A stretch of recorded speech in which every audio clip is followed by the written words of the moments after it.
Hi and welcome to the final stage of how to fit an E3D V6 hot end to a Davinci 1.0 printer.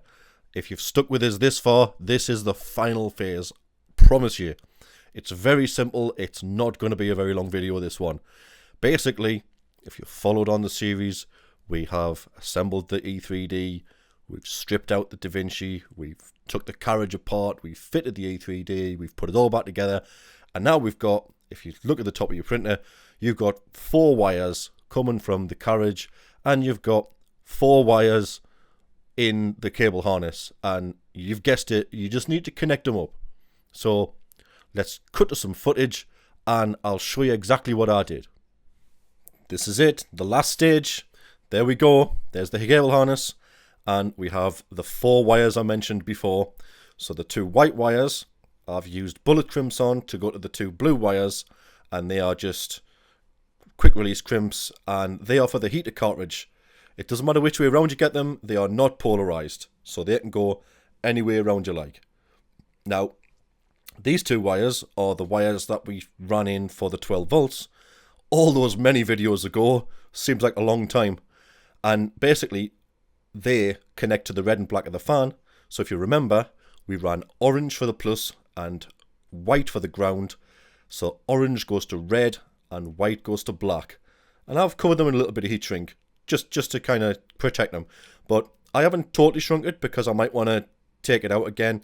And you just have to desolder the wires. So there you go. So what can I say? We've done it. That is it. That is all the hardware modification you need to do. Are we at the end of this video? Not yet. There is one other thing we need to do. Now, at the very beginning of this process, you'll remember I said, before you dismantle the stock extruder, please level the bed, and I have a video on how to level the bed using repair to your host 9.92. And what I do is I set the bed level to minus 1.5. So that doesn't mean just write minus 1.5 to Z home in the firmware. It means you have to sit and persevere and level the bed. If you watch the other video, it's perfectly plain and it's perfectly clear.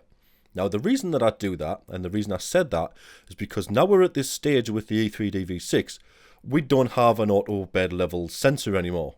Well, not yet we don't. I'm working on that in the firmware. But there's some modifications I need to look up. But as far as we're concerned right now, we don't have that. But I've done all the hard work for you. So if you did what I suggested and you leveled the bed to minus 1.5 and adjusted the thumb screws and worked with it, the little thumb wheels on the bed, and worked with it till you got minus 1.5, I've worked with Slic3r and I now have the Z offset for the E3D. Okay? And I'm going to show you now in the Slic3r screen where you find it and what it is. And it's very simple. All you need to do is you need to go in, start another profile in Slic3r, and just save it as E3D V6. I've got 2, one that says stock, one that says E3D V6.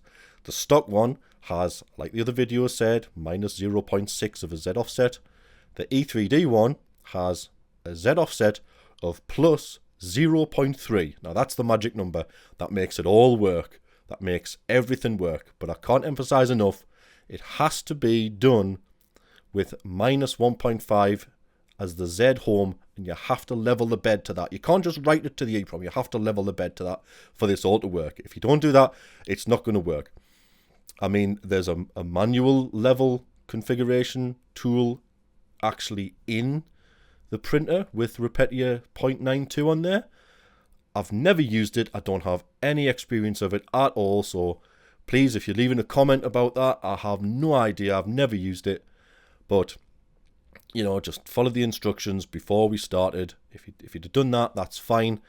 If you're going to use the manual thing, let us know how it goes. Let us know how you get on with it, because I've never used it.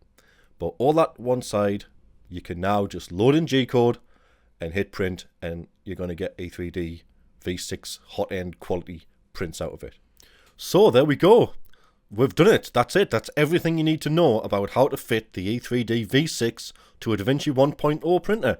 That's it. Thanks very much for sticking with us all the way through these videos. I know there's been a bit of a delay getting some of these videos out. I've had a few problems with the project, but I'm going to get to that in another video. I'm going to give it about a week and so to see if I can get these things ironed out with it. It's all getting a little hot, but the Davinci printer, I found there's some temperature variance in the thermistors and things on the bed and stuff. So, you know, just bear with us while I kind of get this all sorted out. I am going to have to revert my printer back to stock at the minute because I need to print some things and I've got a couple of other projects going on, which I'll share with you in the future.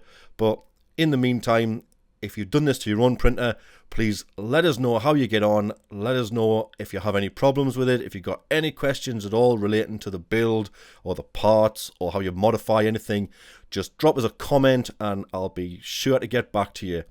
And as usual, please like, comment and subscribe. I've been Steve. Thanks for listening.